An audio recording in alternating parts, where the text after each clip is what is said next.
¿Cuántos damos gracias al Padre por este día de Shabbat que nos ha llegado? Amén. ¿Cuántos estamos contentos, gozosos? Di conmigo, este es el día que Yahweh ha creado.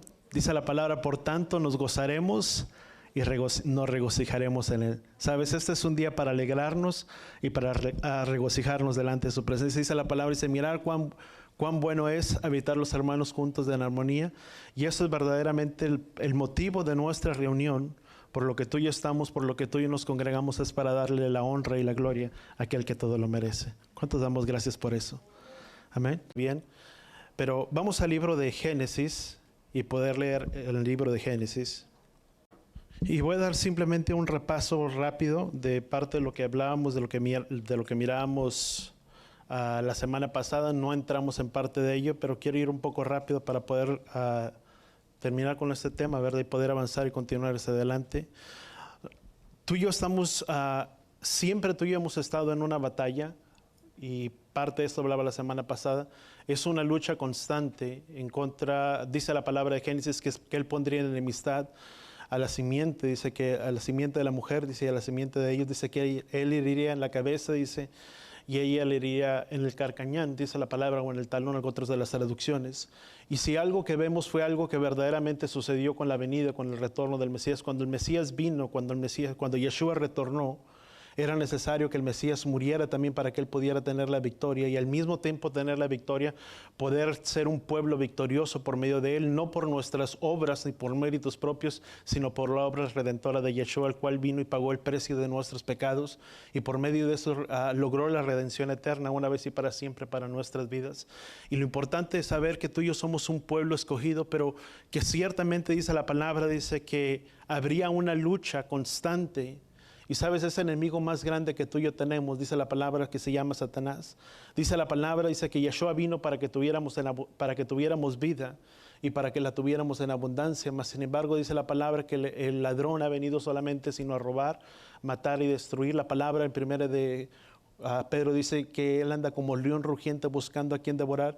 Y la importancia de que tú y yo nos podamos mantener en una unidad, no solamente en una unidad, pero podamos permanecer acercados o apegados a los caminos del Padre, y donde ciertamente la obra de nuestras vidas, nuestra manera de vivir sea apegado, caminando conforme a los caminos de Yahweh, más en este tiempo y en esta hora en la que tú y yo vivimos. Dice la misma palabra, dice que no demos lugar al enemigo, que no demos lugar al diablo, y verdaderamente siempre Él va a buscar un espacio en nuestras vidas para donde poderse infiltrar, donde poderse meter para poder traer caos y destrucción a la vida del ser humano, la vida de una persona. ¿Cuánto lo entendemos? Y la importancia que tú y yo tenemos que guardarnos en los caminos de Él. Aún dice la palabra, si leíamos en el libro, vamos a 2 de Timoteo, segundo libro de Timoteo, capítulo 2, segundo de Timoteo, 4.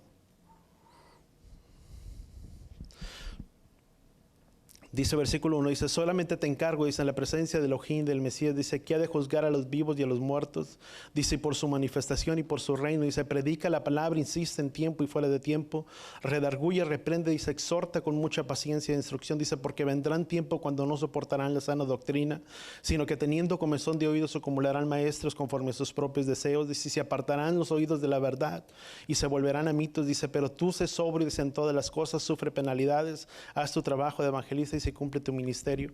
Pero este es Pablo hablando de Timoteo y la comisión que le estaba encargando una vez que él partiera, y la encomienda que le estaba dejando no solamente como hijo espiritual, pero de extender la obra del reino. Y sabes que estamos viviendo muchos días, ciertamente días difíciles, y días en los que verdaderamente hay muchos que se están apartando, que se están alejando del camino de la verdad y que están dando oídos a espíritus engañadores, como dice la Escritura. Y la importancia de que tú y yo podamos discernir los espíritus si verdaderamente son de Elohim o no lo son. Que verdaderamente podamos estar apegados y que nuestro apego no solamente sea por lo que se nos habla, sino lo que se nos dice, pero que sea apegado porque verdaderamente el Espíritu de Elohim habita y mora en nuestras vidas, y es el cual que trae discernimiento a nuestras vidas y a nuestros corazones, que cuando tú y yo podamos escuchar la verdad, podamos decir, Padre, verdaderamente esta es tu palabra y verdaderamente es tu verdad. Que no podamos ser, que no seamos un pueblo que sea engañado tan fácilmente, pero que podamos estar entendiendo los tiempos y la hora en la que tú y yo estamos viviendo. ¿Cuánto lo entendemos? Porque mucho se habla y mucho se dice acerca de los tiempos, de las obras en el tiempo en el cual nos encontramos. Aún en el libro de Génesis, y es donde quiero entrar parte en ello, ya hablamos hace creo que 2 semanas o 3 semanas acerca de esto, pero quiero tocar algunos otros capítulos. Génesis capítulo 6 nos habla acerca de los de Nefilim, que son los gigantes, que también proviene de la palabra Nafal, que significan los caídos, que fueron los que cayeron juntamente con Satanás y se encontraron y se allegaron a las hijas de los hombres, y en los cuales dice la palabra, dice que le nacieron hijos, dice las cuales se los podría ser conocido como híbridos, mitad seres humanos y mitad angelicales. Vamos a Ezequiel capítulo 33, y hablamos, creo que esta parte sí la toqué la semana pasada, ¿verdad? Acerca del centinela, ¿sí? Sí la hablé, ¿verdad? La importancia que tú y yo podemos tener, o nuestra función de poder ser como un pueblo, que nuestra boca sea como una boca de shafar, que Él pueda anunciar las verdades de las que tú y yo estamos conociendo. Y muchas de las cosas que sucederán y que pasarán, tú y yo somos llamados a ser un pueblo de atalaya, somos un pueblo llamados de ser un pueblo que da el mensaje, no solamente para traer salvación a nuestras vidas, pero que también pueda venir la salvación a nuestras casas y a nuestros hogares. ¿Cuánto lo entendemos? Que por más difíciles que puedan parecer los tiempos, las luchas, las dificultades que tú y yo vivimos, que tú y yo enfrentamos, que verdaderamente podemos pararnos como un pueblo, como esa voz de shafar, como un centinela que ciertamente habla la verdad y da a entender el tiempo en el que se está viviendo y da la orden para prepararnos en medio de todas las cosas. A eso tú y yo somos llamados a hacer. Cada uno de nosotros, de los que estamos aquí, voltea con la persona que está a tu lado y dile, todos nosotros somos llamados a hacer esa voz de shafar y de proclamar la verdad a nuestras casas y a nuestras familias. Y sabes, eso muchas veces puede traer conflicto, puede traer luchas, diferentes maneras. Pero el mismo Yeshua dijo que Él no vino a venir a traer paz, dice, sino ha venido a poner el uno con el otro. ¿Y sabes cuándo sucede eso? Cuando verdaderamente, dice Yeshua, dijo, yo no he venido a traer, dice, paz, he venido a traer espada, dice, a poner el uno contra el otro, la nuera, dice, contra la suegra, al uno contra el otro. ¿Y sabes por qué? Porque muchas veces cuando uno habla o enseña o predica la palabra de verdad, o la palabra de Yahweh, muchas veces eso trae conflicto, porque viene a traer confronto al corazón de otra persona. ¿Cuánto lo entendemos? Dijo Yeshua, dice, conocerán la verdad, dice, si verdaderamente permanecen en mí, y mis palabras, entonces dice, verdaderamente serán mis discípulos, dice, conocerán la verdad, y la verdad los haría libres. La importancia de poder, dijo conmigo, la verdad, o el conocimiento de la palabra de Yahweh, trae libertad a nuestras vidas y a nuestros corazones. ¿Y cuántos decíamos ser un pueblo libre? Amén. Vamos a Génesis capítulo 6. Voy a brincar un poquito por acá. Vamos a Salmo capítulo 24. Salmo capítulo 24, versículo 3. Dice, ¿quién subirá al monte de Yahweh? Dice, ¿quién subirá al monte de Yahweh? Dice, ¿quién podrá estar en su lugar santo? Dice, el de manos limpias y el corazón puro. El que dice, el que no ha alzado su alma en falsedad, dice, ni ha jurado con engaño. ¿Sabes? Todo esto, dice la palabra, dice, ¿quién subirá delante del monte de Yahweh? Dice, o delante de su presencia, dice, el de manos limpias y el de corazón puro. ¿Sabe? Todos sabemos y todos conocemos que sin santidad nadie la podrá ver. ¿Cuánto lo entendemos? Y en medio de los tiempos y en medio de la hora difícil, tú y yo tenemos una promesa, que Él nos guardará, que Él nos cuidará, pero verdaderamente necesitamos estar cerca de Él, que nuestras vidas, que nuestros corazones estén vueltos hacia Él. ¿Cuánto lo entendemos? David decía, dice, ayúdame, dice, para que mi corazón no se vuelva a otras cosas. Podemos leer, creo que es Salmo capítulo 157, Salmo capítulo 43, y Daniel hablaba, David, hablaba mucho respecto a estas cosas, la importancia de mantener nuestros corazones apegados a Él, que nuestros corazones no se aparten, que Él nos pueda guardar en medio de la hora de la prueba, que Él nos guarde en medio del hombre malo, pero que seamos guardados, protegidos por Él. Y esa es una promesa y esa es una seguridad que tú y yo tenemos. Pero para poder estar seguros y protegidos es necesario que nuestros corazones hayan vuelto hacia Él, que estén apegados a Él, que nuestras vidas estén en sus caminos. Que por más difícil que pueda pasar o puedan suceder las cosas, lo único que nos guardará en medio de la hora de la prueba es el asegurar que nuestras vidas están en las manos de Yahweh y no en nadie más. Sabes, el mundo puede traer falsas esperanzas. Nuestra vida y nuestra seguridad, sabes que no está en la economía de una ciudad, no está en nuestras posesiones, en nuestras riquezas. No está en ningún lado. Nuestra verdadera seguridad y nuestra confianza debe de estar puesta en Él. Porque el mundo trae falsas esperanzas, pero el único que nos puede guardar y proteger en medio de todas las cosas es Él. ¿Cuánto lo entendemos? Nada más. Aún dice la misma palabra, dice, maldito es el hombre que confía en el hombre, dice, pero bienaventurado es el hombre, dice, cuya confianza es Yahweh, porque no verá cuando venga el día malo. Que pueda venir, que pueda pasar lo que pueda suceder, y por más difícil que pueda parecer la situación, nuestras vidas estarán guardadas en Él. Pero tenemos que asegurarnos que estemos en los caminos de Él. Que si por alguna situación nos hemos apartado, nos hemos alejado, que volvamos en un genuino arrepentimiento, en un genuino teshuvá delante de los caminos del Padre. Porque eso es verdaderamente lo que al final de cuentas guardará la vida de cada uno de nosotros.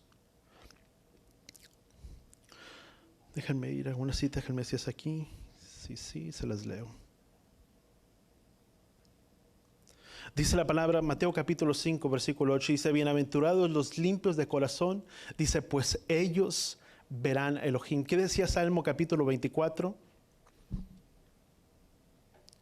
Dice, ¿quién subirá al monte de Yahweh? Dice, ¿quién podrá estar en su lugar santo? Dice, el de manos limpias, el de corazón puro, el que no ha alzado su alma en falsedad ni jurado con engaño. Dice, ese recibirá la bendición de Yahweh. Dice, y su justicia de Elohim, dice, de su salvación. Dice, tal es la generación de los que le buscan. Dice, y los que buscan su rostro como Jacob. Hebreos capítulo 12. Si quieres apuntar o vamos ahí, Hebreos capítulo 12. Hebreos capítulo 12, versículo 14. Dice, buscar la paz con todos. Voltea con la persona que está a tu lado y dile, buscar la paz con todos. No solamente con Yahweh, no el asegurarnos que estamos bien con Él, pero dice buscar la paz con todos, dice, y la santidad, sin la cual nadie verá Elohim. Y el estar bien con todos significa tener que amar también muchas veces a aquel que no puedo ver. Porque si yo no puedo amar a aquel que tal vez no puedo ver o que mis ojos no lo pueden soportar, yo no estoy bien con Yahweh. Si yo no estoy bien con Yahweh, dice la palabra, dice que sin la cual o sin ello nadie verá Elohim. No solamente es buscar la santidad, pero es el estar bien, el estar en paz los unos con los otros. El de tener la paz y el shalom. ¿Cuántos tenemos de esa paz? De estar en paz los unos con los otros. Dice buscar la paz con todos, no nada más dice con el que está enfrente, con el que está al lado, con el de tu trabajo, con el de tu vecino, con tus hijos. Dice buscar la paz con todos. Dice y la santidad, dice sin la cual nadie verá Elohim. Tenemos que ser esa voz de atalayas o esa voz de trompeta que alerta, que trae el entendimiento y que aún en medio de las luchas, de las dificultades y en medio de las aflicciones, es el poder tener el entendimiento en lo que nada puede traer una libertad, sino el único que puede traer esa libertad y esa seguridad a nuestras vidas es Yeshua. Nadie más puede traerla. Nadie más puede traer esa seguridad a nuestras vidas. Vamos a Juan capítulo 8. Dice, entonces Yeshua decía a los judíos, dice, que habían creído en Él. Dice, si vosotros permanecieran en mi palabra, verdaderamente serán mis discípulos. Dice, y conocerán la verdad, y la verdad los hará libres. Y ellos le contestaron, bueno, vamos a dejar hasta ahí. Dice, entonces Yeshua decía a los judíos que habían creído en Él, dice, si vosotros permanecen en mi palabra, verdaderamente serán mis discípulos. Para poder ser discípulos, di conmigo, es necesario que su palabra pueda permanecer, di conmigo, en nosotros. No se puede llegar a ser discípulos si las palabras de Yeshua o las palabras del Padre no permanecen, di conmigo, en nuestras vidas y en nuestros corazones. Porque aún la palabra discípulo es uno que está dispuesto a seguirle, aún a base de tener que renunciar a su propia vida, como Yeshua dijo, porque cualquiera que no renuncia a padre, madre, familia, dice, no puede ser digno de mí. Lo que Yeshua estaba dando a entender es que nada puede ocupar el primer lugar en nuestras vidas, si no es primeramente Él. Porque muchas veces podemos amar a padre, familia, hijos, esposa, nietos, etcétera, etcétera. Pero para yo verdaderamente poder amar a mi esposa, a mi hijo, a mi familia, a mis padres, a mi madre, etcétera, etcétera, primeramente es necesario que yo tenga que amar al Padre, para que una vez que yo le amo a Él, ese amor que ha sido derramado sobre mi vida y sobre mi corazón, yo le puedo dar a otros.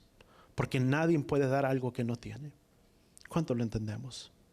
Cuando tú y yo ponemos en primer lugar a Él, ese amor que es derramado sobre nuestras vidas, sobre nuestros corazones, como dice la palabra, y si nosotros le amamos a Él, dice, porque Él primeramente nos amó. Que aún no hay cosa tan grande, tan difícil para nuestras vidas, cosa tan grande que tú y yo no podamos llevar a cabo o que no podamos hacerla, porque es tan grande el amor del Padre sobre nuestras vidas que no importa sea lo que sea o por más difícil que pueda parecer, ese amor que ha sido derramado sobre mi vida, sobre mi corazón, es aquello que me impulsa el yo poder obedecer y guardar los mandamientos del Padre. ¿Cuánto lo entendemos? Cuando nos sentimos amados y verdaderamente dice la palabra que somos amados, no hay mandamiento tan grande y tan difícil que pueda ser tan grande que no podamos guardar. Yahshua lo mismo lo dijo. Dice, porque cualquiera que me ama, dice, no hay mandamiento, te lo estoy parafraseando. Dice, cualquiera que me ama, dice, guardará mis mandamientos. El que me ama, dice la palabra, dice, ese guardará mi palabra, ese guardará mis mandamientos. Cuando tú y yo le amamos es porque verdaderamente somos un pueblo que tratamos de hacer, que no somos perfectos. ¿Cuántos sabemos que no somos perfectos? Nadie. Tenemos, ¿cómo podríamos decir? Todos tenemos un talón de Aquiles o un pie donde todos flaqueamos o donde todos cojeamos, podríamos decir. Y nadie es perfecto. Y podemos fallar y tener dificultades en nuestras vidas. Pero eso no significa que no podamos buscarle. Que no porque hay una lucha tan grande que sea en mí, porque yo fallo, significa decir, bueno, es que yo no puedo. Dice la palabra, dice, ser perfectos como vuestro Padre que está en los cielos es perfecto. Que aunque no somos perfectos, sí podemos buscar esa salvación para tú y yo poderle agradar a Él. Que si fallo, que si peco, que si caigo, me vuelvo a levantar. Y así como Yeshua le dijo a la mujer, dice, anda, ve y no peques más. Porque la misma palabra dice que fiel abogado tenemos para con el Padre, que si confesamos nuestros pecados, Él es fiel y justo para perdonarnos. Que si yo peco, que si yo fallo, yo puedo acercarme delante de la presencia de Él, pedir perdón, acercarme confiadamente delante de su trono, no por hechos y méritos propios, sino por la obra redentora de Yeshua sobre nuestras vidas. Y por medio de esa obra redentora, tú y yo somos justificados delante del Padre. Por eso nos presentamos delante de Él y pedimos perdón. Y Él nos perdona. Pero también dice Juan capítulo 3, dice que aquel que no le ha visto, que no le ha conocido, dice que aquella persona sigue pecando. Mas aquel que le ha visto y le ha conocido, dice, no peca porque la simiente de Yahweh está en él, porque no puede pecar. Porque ha nacido verdaderamente de nuevo. Es una persona que abandonó su vida pasada, que juntamente con Él murió, pero juntamente con Él resucitó. Y ahora, como dice la Escritura, es una nueva criatura, es una nueva persona, donde lo que era antes, donde ese viejo hombre gobernaba sobre la vida de esa persona, ya no es más, sino que ahora, como decía Pablo, dice, mas ya no vivo yo más, ahora Yeshua vivo en mí, y lo que ahora hago, lo hago por medio de aquel que nos amó. Que somos verdaderamente cambiados, transformados. Porque aún la misma palabra dice, no me avergüenzo, Romano dice, no me avergüenzo del evangelio, pues es poder de Elohim para todo aquel que en él cree. Que cuando esa palabra es verdad y esa persona la recibe, esa palabra y ese evangelio tiene poder de cambiar y de transformar. Salmos dice, porque su palabra es perfecta, dice, que transforma el alma. Que cambia, la transforma, deja de ser lo que era esa persona y ahora es una nueva persona. ¿Cuántos nos ha cambiado? Nadie de aquí, yo creo, somos lo que éramos anteriormente antes de venir a los caminos de Él. Que tenemos luchas, las hay. Yeshua no dijo que no las tendríamos, Yeshua dijo, en ese mundo tendrán aflicciones. Yeshua fue muy claro. Habría luchas, dificultades, dice, pero confiar en mí, que yo he vencido el mundo. Que no iba a ser fácil, no lo es tal vez, o para muchos tal vez ni lo hemos sentido, porque ese ha sido del trato del Padre y hemos mirado su mano poderosa en medio de todo. Pero, y digo cuando no es fácil, porque eso implica el tener que abandonar muchas de veces nuestra antigua manera de vivir, como dice Efesios. Nuestros delitos, nuestras pasiones, los hechos, las concupiscencias, todas estas cosas. Y para muchos no es fácil. Para muchos hasta el día de hoy les cuesta o les seguirá costando. Pero la misma palabra dice que cuando hemos sido bañados por la sangre del Mesías, dice la palabra, dice que no solamente perdona nuestros pecados, sino que también borra nuestras conciencias de obras muertas. Donde aún dice la misma palabra, dice que Él no se acuerda más de nuestros pecados, que Él los tira hasta el fondo del mar y nunca más se recuerda de ellos. ¿Sabes quién viene y trae esos pensamientos? A Satán. Él es el acusador. La palabra dice en el libro de Job, dice que Él es el acusador de los hermanos. ¿Quién es el que constantemente puede venir y recordar tu vida de pasado y decir, tú no eres digno, tú no eres merecedor de esto, tú eres pecador, tú eres esto? Yeshua dijo, esos no son palabras de Yeshua. Yeshua dijo, porque yo no he venido al mundo para condenar al mundo, sino he venido al mundo para que el mundo sea salvo por medio de Él. Él no viene, trae condenación. La misma palabra dice, porque no hay condenación para los que están en el Mesías, porque no hay condenación para aquellos que están en Él. Él no viene a condenar. Él viene a que tú y yo seamos salvos por medio de Él, a través de su palabra, a través de sus escrituras. Génesis capítulo 6.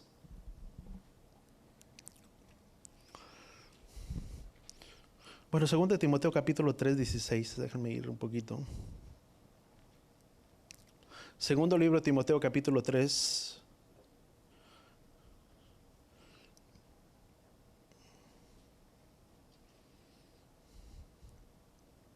Dice, toda la escritura es inspirada por Elohim y útil para enseñar y para reprender y para corregir y para instruir en justicia. Dice, a fin de que el hombre de Elohim sea perfecto, equipado para toda buena obra. ¿Para qué nos fue dada su palabra? ¿Para qué fue inspirada? Dice, para enseñarnos, para reprendernos, para corregirnos, para instruirnos en justicia, a fin de que el hombre de Elohim, a fin de que todos nosotros seamos perfectos, maduros, equipados para toda buena obra. Para eso se nos fue dada la palabra, para equiparnos, para que seamos instruidos, para que seamos maduros, equipados para toda buena obra. Pero dice la Escritura, dice que toda la palabra fue inspirada por medio de ¿quién? De Elohim. Todo lo que tú y yo vemos, todo lo que está en base y conforme a la palabra, a las Escrituras, fue en base para enseñarnos y para mostrarnos a nosotros las verdades que Yahweh tiene para nuestras vidas. ¿Cuánto lo entendemos? Vamos a Génesis capítulo 6. Dice, y aconteció que cuando, bueno, vamos a corroborar ahí, los nefilim, esto Génesis capítulo 6 habla acerca de los nefilim, cómo estos se hicieron corruptos. Y Enoc nos habla cómo Yahweh vino y limpió la tierra. Aún lo podemos mirar en el libro de Génesis, cómo vino, dice la palabra que toda la tierra se había corrompido y trajo, por eso mismo Yahweh trajo el diluvio, porque toda la tierra se había corrompido. Y la tierra de ellos, aún, vamos a ver el versículo 1, dice, y aconteció que cuando los hombres comenzaron a multiplicarse sobre la faz de la tierra, les nacieron hijas. Y los hijos de Elohim vieron que las hijas de los hombres eran hermosas. Dice, y tomaron para sí mujeres de entre todas las que les gustaban. Dice, entonces Yahweh dijo, dice, no contenderá mi espíritu para siempre con el hombre, porque ciertamente las carnes serán pues sus días 120 años. Y había gigantes en la tierra en aquellos días. Dice, y también después, dice, cuando los hijos de Elohim se unieron a las hijas de los hombres y ellas dieron a luz hijos, dice, los cuales eran héroes de la antigüedad, hombres de renombre. Pero vamos al versículo 2, dice, los hijos de Elohim. ¿A quién se refiere los hijos de Elohim?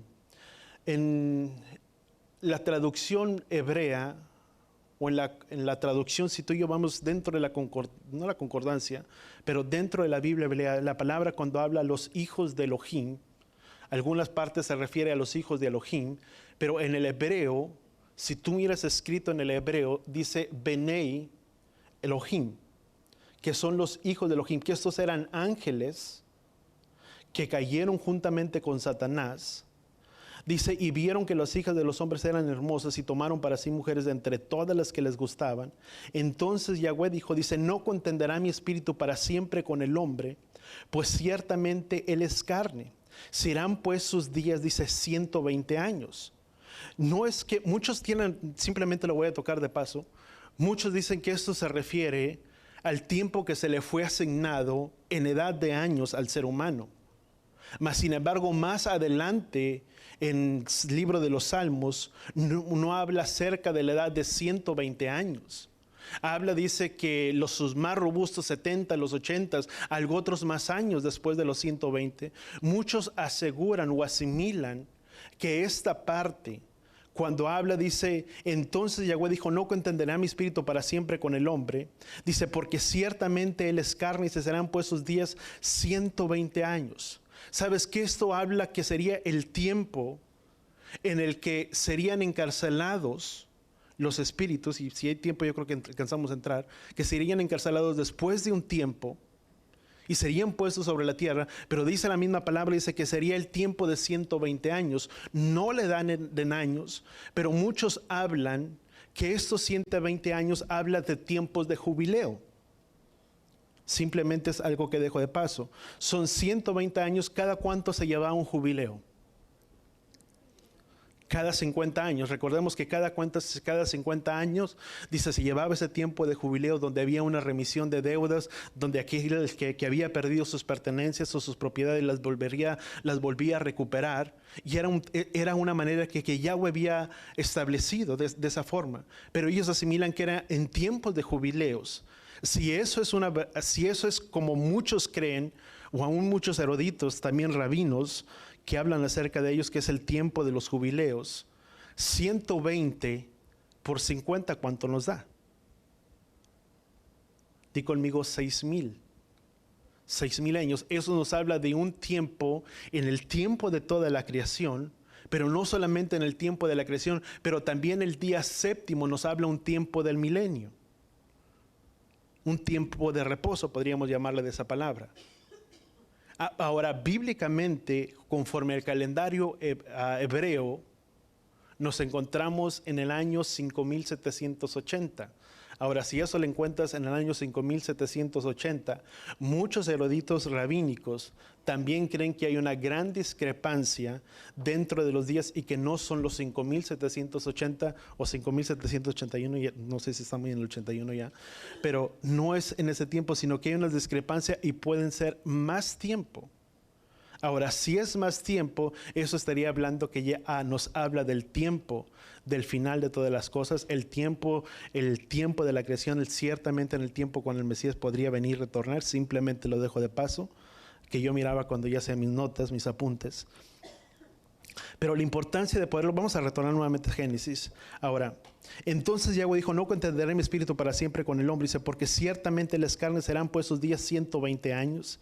Dice, y había gigantes en la tierra en aquellos días, y subraya esta parte, dice, y también después.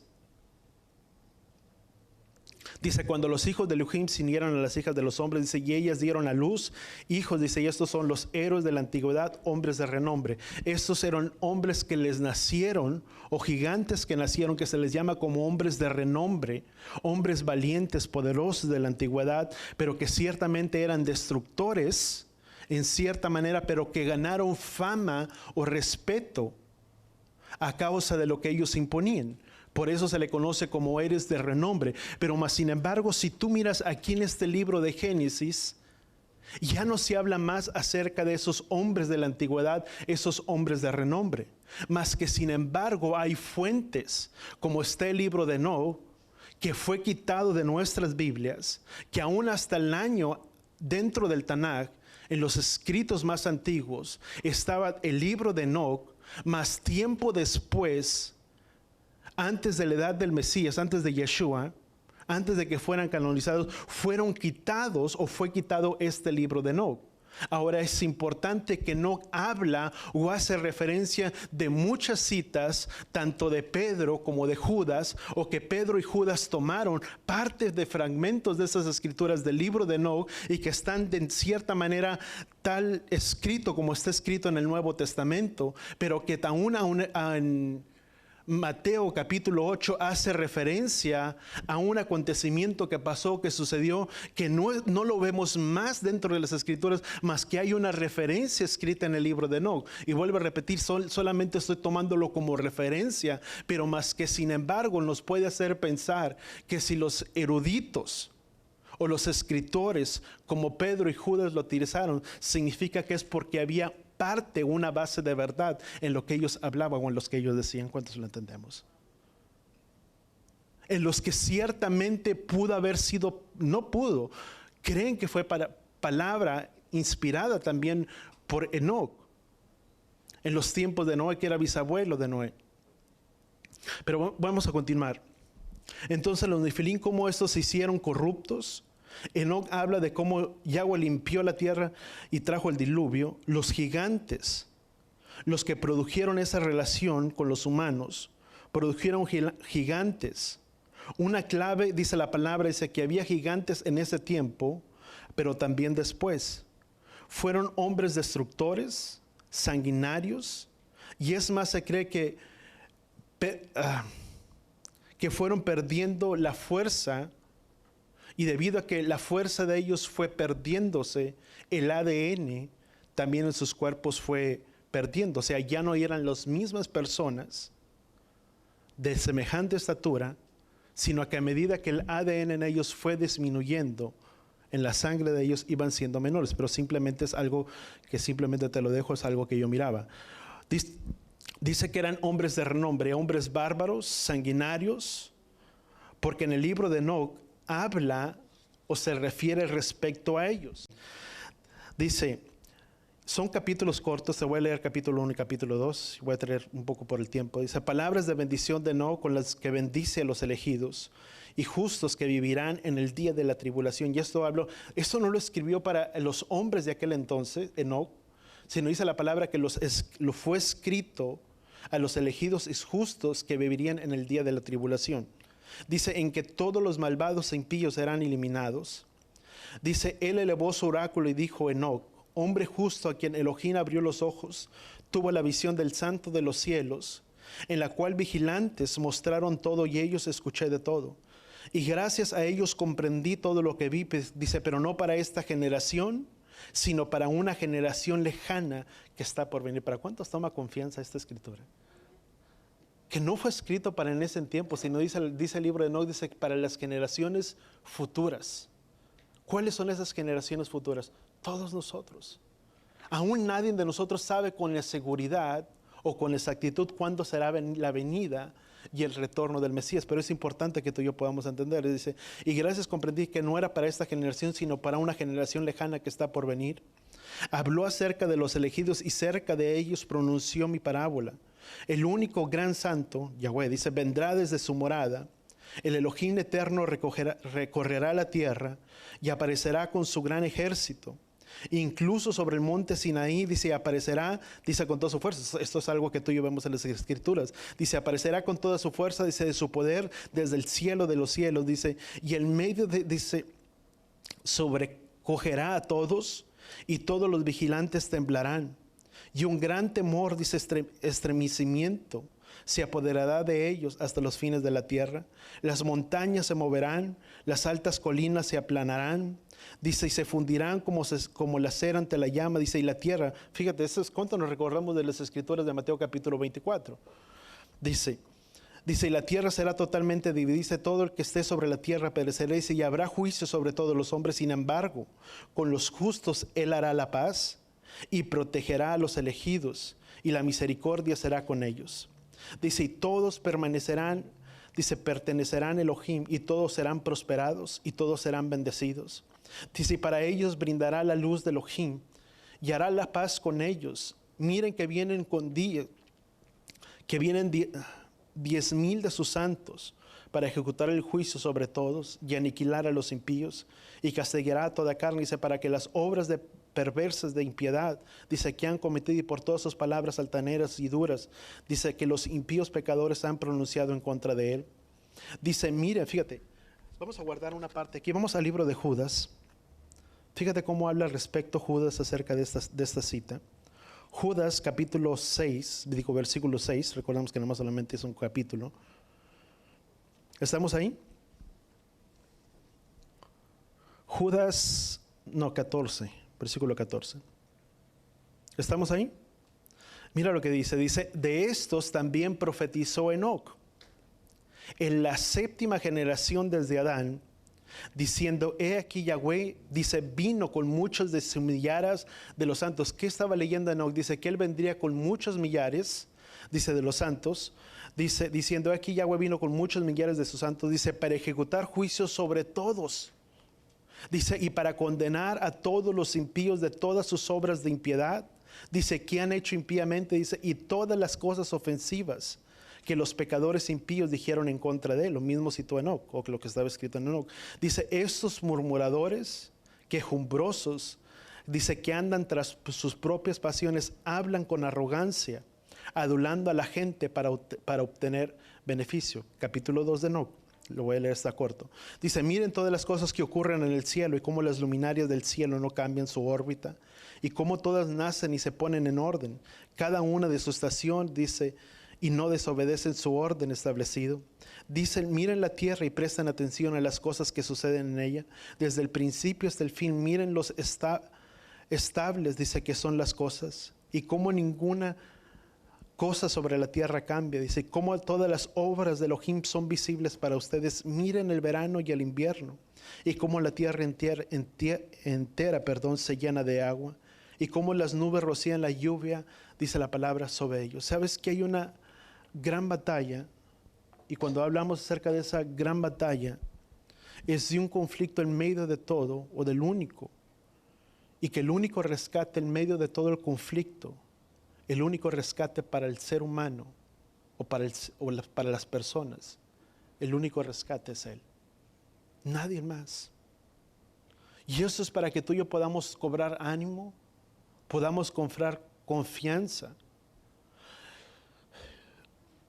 Sabes, muchos están abandonando su primer gran amor. Muchos están yendo en una gran apostasía, en un gran engaño.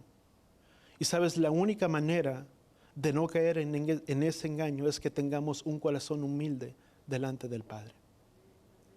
Porque lo único que nos guardará es que podamos tener esa humildad delante de Él.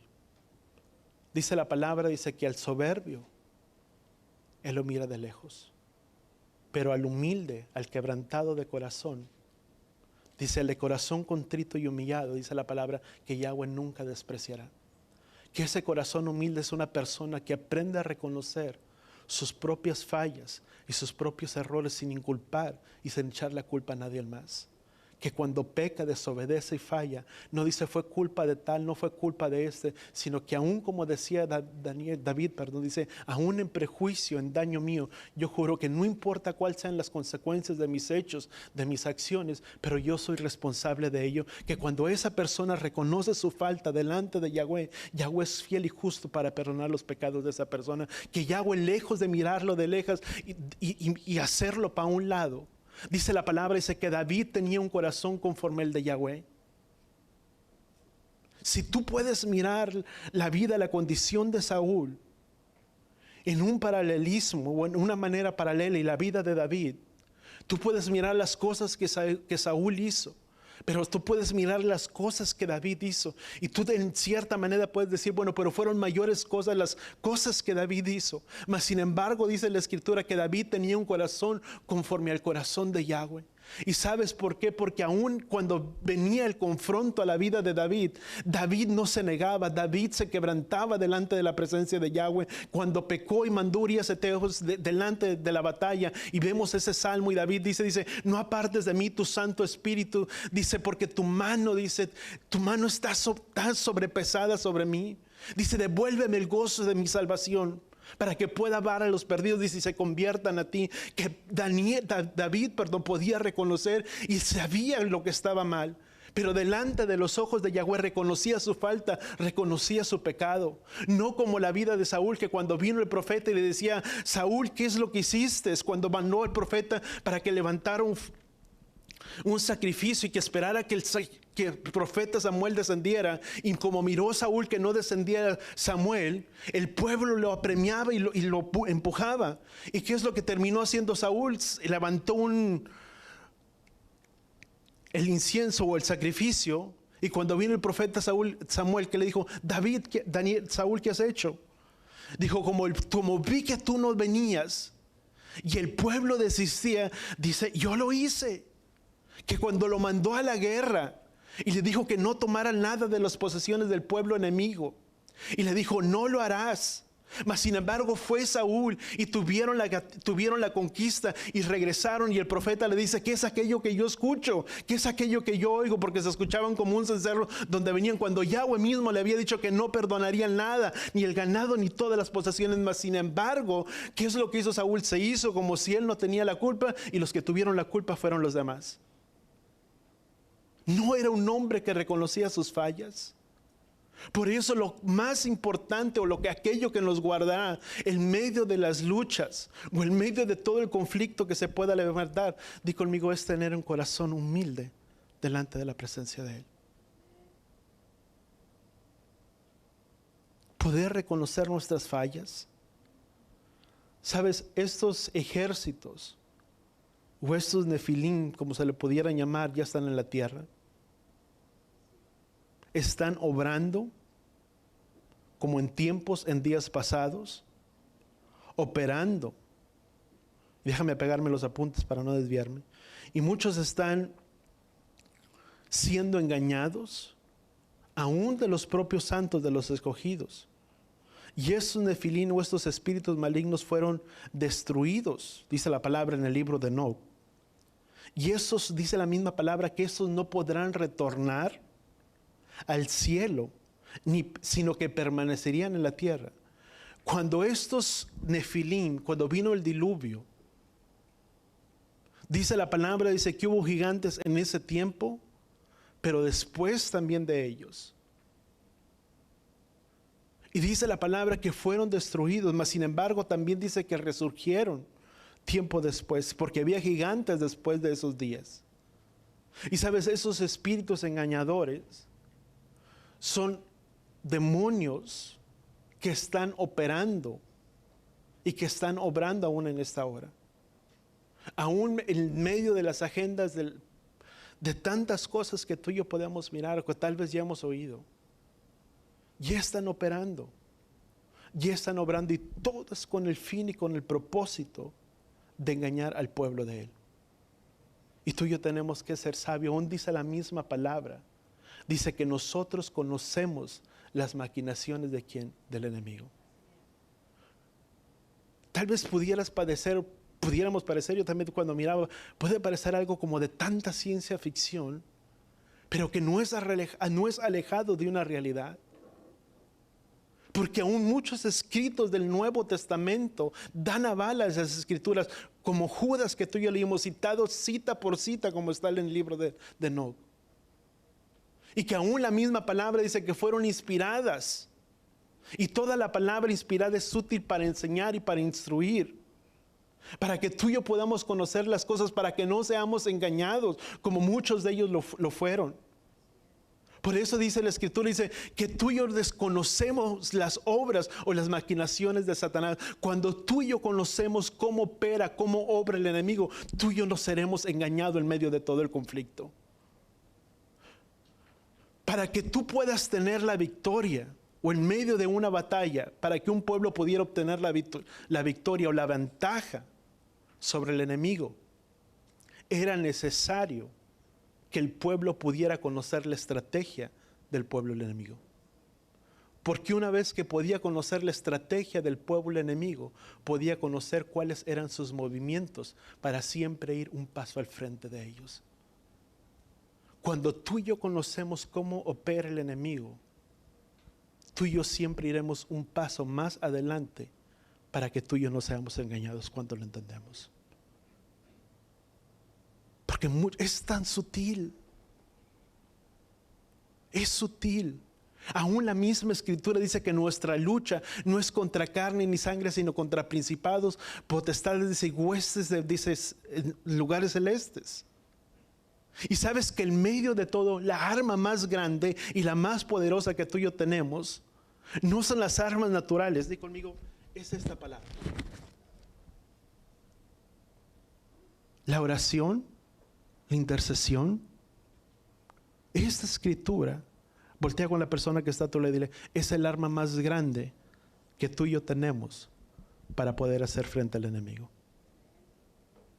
Que cuando tú y yo oramos, ya no voy a alcanzar en todo, pero que cuando tú y yo oramos, que cuando tú y yo intercedemos por la vida de una persona, hay barreras y hay cadenas que son rotas para traer liberación a la vida de esa persona. Porque muchas veces son ataduras, son espíritus que operan detrás de la vida de una persona, que no permite que pueda mirar más allá, que tiene cegados sus ojos para que no vean, para que no entiendan. Y que ciertamente tú y yo tenemos una arma muy grande, que cuando tú y yo oramos, que cuando tú y yo intercedemos, que cuando tú y yo nos ponemos en la brecha por la vida de una persona, hay cadenas que son rotas a favor de esa persona. ¿Cuánto lo entendemos? ¿Sabes? El orar por nuestras familias, por nuestras casas, por nuestros hijos, por nuestras esposas o viceversa, por los esposos, es orar. Porque quien opera detrás de ellos muchas veces no es la misma persona, sino son espíritus atrás de ello. ¿Cuánto estamos entendiendo? Y es una realidad. Yeshua lo hablaba. Yeshua mismo lo dijo. Porque son espíritus engañadores, son espíritus que andan, que están, que como dice Enoc, dice, no pueden regresar nuevamente del cielo, puesto que se hicieron terrenales. Y una vez que murieron, el espíritu de ellos está en esta tierra. Y hay un juicio designado para ellos. Vamos a Mateo capítulo 8 y con esto termino. Mateo capítulo 8. Versículo 28. Dice, cuando llegó al otro lado, ¿sabes qué es lo que sucedió cuando estos nefilim o estos gigantes nacieron? Vino el diluvio, dice la Escritura que también murieron, pero por el tiempo no voy a alcanzar, la siguiente semana te lo cito, el libro de Enoc. Dice que una vez que ellos mueren, aún tú y yo lo podemos conocer a través de las Escrituras, no solamente en el libro de Enoc, que cuando ellos mueren, ellos no pueden retornar nuevamente al cielo, sino que su morada eterna, o serían prisioneros sobre esta tierra. Y para que un espíritu pueda operar, di conmigo, necesita de un cuerpo humano. No puede operar por sí solo. Tú puedes mirar cuando Yeshua vino delante del hombre gadareno. Cuando nos recordamos del hombre gadareno, que había una legión de espíritus. ¿Y qué es lo que sucedió? Yeshua los expulsó y fueron sobre unos cerdos, y esos cerdos fueron a un despeñadero y se mataron. O sea, pero no murieron. Pero necesitan de un cuerpo para ellos poder operar. ¿Cuánto estamos entendiendo? Y es por eso que tú y yo no podemos ser engañados. No podemos abrir puertas. Dice, ¿qué le dije en Mateo capítulo 8, 28? Dice, cuando llegó al otro lado, a la tierra de los Gadarenos, le salieron al encuentro dos endemoniados que salían de los sepulcros violentos de extrema manera, que nadie podía pasar por aquel camino. Y fíjate lo que dijeron, algo muy interesante. Dice, y gritaron diciendo, ¿qué tenemos que ver contigo, hijo de Elohim? ¿Has venido aquí para atormentarnos antes de tiempo? Porque serían prisionados en esta tierra por 70 generaciones, dice la Escritura. Bueno, el libro de Enoc, no la Escritura. Pero Enoc hace referencia a que serían prisioneros por 70 generaciones. Y la palabra dice, ¿qué es lo que ellos dijeron? Dice, ¿has venido aquí para atormentarnos antes de tiempo? Porque ellos sabían, o ellos saben y entienden, que hay un tiempo quien opere, quien es el príncipe, la potestad de este aire, y a quien le pertenece a este mundo y a este gobierno, ¿de quién es? Satanás. Y tienen la libertad para hacer. Y cuando vino Yeshua delante de ellos, dice, ¿acaso has venido? Dice, antes de tiempo para atormentarnos, porque después de cierto tiempo, después de ese tiempo, dice la palabra, aún en el libro de Apocalipsis, dice que ellos serían juzgados y serían atormentados por generaciones. Si bien hay un enlace, ¿cuántos podemos mirar que hay un enlace en uno con las otras cosas? Y la importancia, vuelvo a repetir, de que tú y yo podamos entender y conocer las cosas. Que cuando la misma palabra dice que el espíritu del antimesías ya está operando, aún dice las Escrituras, es que es poder entender de que ellos necesitan un cuerpo para ellos poder operar. Y cuando uno abre puertas o lugares, muchas veces son oportunistas que pueden venir y operar por la vida de una persona, para ser engañados, para traer tormento, para traer confusión, muchas cosas. Pero la palabra dice, Yeshua dice, mirar que les ha dado poder y autoridad para hollar serpientes, escorpiones, dice, y sobre todo poder, dice la palabra, del enemigo. Tú y yo tenemos poder y autoridad sobre todo poder del enemigo. Y sabes, esa autoridad, amados, únicamente se gana o se tiene cuando tú y yo estamos bien con Él. Menos no. Voltea con la persona que está sobre tu lado y dile, sobre nuestras vidas cargamos una gran responsabilidad y una gran autoridad que se nos fue dada como hijos. Que sí, todas estas cosas están operando y están en acción, pero dice la palabra que tú y yo tenemos poder ¿sobre quién? Sobre el enemigo. Y más que nada, el que podemos estar seguros que estamos guardados en las manos de nuestro Padre. Amén. Vamos a orar ahí donde estamos. Padre, gracias, Padre Yahweh, te damos por tu palabra, por tu instrucción, Padre Yahweh, en nuestras vidas. Gracias por tu enseñanza, Padre Yahweh, por tu instrucción.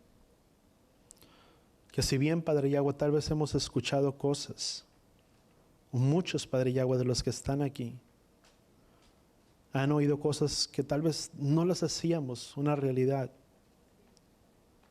Padre Yahweh, haznos entender que que no es para traer un temor, sino más bien para conocer quiénes somos en ti y para que el enemigo no tome ventaja sobre nosotros. Danos la paz, la seguridad y el shalom a nuestras vidas y a nuestros corazones. Que en medio de todas las cosas, tú y yo estamos guardados en ti. Que estamos guardados en el hueco de tu mano. Que somos tus hijos. Pero también que como hijos tuyos, tú nos has dado poder y autoridad sobre todo poder del enemigo. Ayúdanos a ser conscientes, Padre Yahweh, en esta hora. Y no abrir puertas al enemigo, como dice tu palabra. No des lugar al enemigo, no des lugar al diablo. Ayúdanos, Padre Yahweh, a poder entender que somos más que poderosos en ti. Y que aún pueden suceder las cosas que puedan sobrevenir sobre esta tierra. Las cosas que están decretadas. Si es en nuestros tiempos, en nuestras generaciones, haznoslas entender no solamente a nosotros, pero para que también las podamos enseñar a nuestros hijos, a nuestras descendencias. Que si no es en tiempo nuestro tu retorno, la generación que sigue después de nosotros pueda ser una generación que te conozca a ti, una generación que cree en ti, y que podrá poner su confianza y su fidelidad en ti por sobre todas las cosas. Porque será la generación venidera, la generación que tal vez tú estarás preparando. Haznos sabios y entendidos de compartir tu mensaje, tu palabra, a aquellos que no la conocen. Ayúdanos a podernos poner en la brecha, Padre, por nuestras casas, por nuestras familias. Por aquellos que no están en ti, por aquellos que no están en tus caminos. Pero que así como tú salvaste toda una generación, Padre Yahweh, la generación de Noé, aunque solamente Noé, dice la palabra, que encontró gracia delante de tus ojos, que nuestras vidas, las de cada uno de nosotros, puedan encontrar la gracia y el favor tuyo delante de ti, de tu presencia. Que aún a través de nuestras vidas, muchos de nuestras casas, de nuestras familias, de nuestros parientes, de nuestros seres queridos, sean guardados, Padre Yahweh, en ti.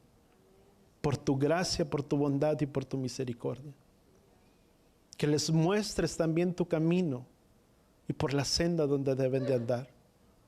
Padre Yahweh, gracias te damos en el poderoso nombre de tu Hijo amado, Yeshua. Y todos decimos, amén y amén. ¿Cuántos aprendimos algo el día de hoy? Amén. ¿Cuántos damos gracias al Padre? Manos levantadas. Yevareje Jai Yahweh Beis Bereja. Yaer Yahweh Panabeleja Bijuneja. Isaac Yahweh Panabeleja Beyasem Leja Shalom. Beshen Yeshua HaMashiach. Que Yahweh te bendiga y que Yahweh te proteja. Que Yahweh haga resplandecer su rostro a ti, incline su rostro a ti y ponga en ti Shalom.